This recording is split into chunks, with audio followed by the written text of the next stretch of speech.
কেমন অসভ্যতা! 22 গজে কুকুর ঢুকতেই হার্দিক হার্দিক স্লোগান স্টেডিয়ামে। আইপিএলে হার্দিক শুভমানের দৌড়ত দেখার জন্য বিশ্বের সবচেয়ে বড় ক্রিকেট স্টেডিয়াম ছিল হাউসফুল, আর এই হাউসফুল গ্যালারির দর্শকরা হার্দিক পান্ডিয়ার উপর সমস্ত ক্ষোভ উগড়ে দিলেন রবিবার রাতে।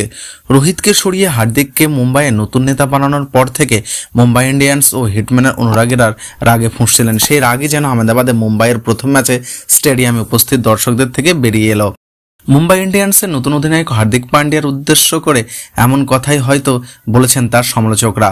মুম্বাই গুজরাট দৌড়াতে 24 ঘন্টা এখনো হয়নি, এরই মধ্যে সোশ্যাল মিডিয়ায় ছড়িয়ে পড়েছে একাধিক ভিডিও। তার মধ্যে এক ভিডিওতে দেখে নেটিজেনরা বলাবলি করছে, এমন অসভ্যতা মানে হয় না। আইপিএলে হার্দিক শুভমানের দৌড়াতে দেখার জন্য বিশ্বের সবচেয়ে বড় ক্রিকেট স্টেডিয়াম ছিল হাউসফুল, আর এই হাউসফুল গ্যালারির দর্শকরা হার্দিক পান্ডিয়ার উপর সমস্ত ক্ষোভ উগড়ে দিলেন রবিবার রাতে। রোহিত শর্মাকে সরিয়ে হার্দিককে মুম্বাই নতুন নেতা বানানোর পর থেকে মুম্বাই ইন্ডিয়ান্স ও হিটম্যানের অনুরাগীদের রাগে ফুঁসছিলেন।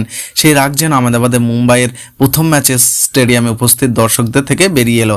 নরেন্দ্র মোদী স্টেডিয়ামে আইপিএলে মুম্বাই গুজরাট ম্যাচ চলাকালীন একটি কুকুর হঠাৎ করে মাঠে ঢুকে পড়ে এবং সেই কুকুরটি জোরে জোরে দৌড়তে থাকে। সোশ্যাল মিডিয়ায় সেই ভিডিও ভাইরাল হয়েছে।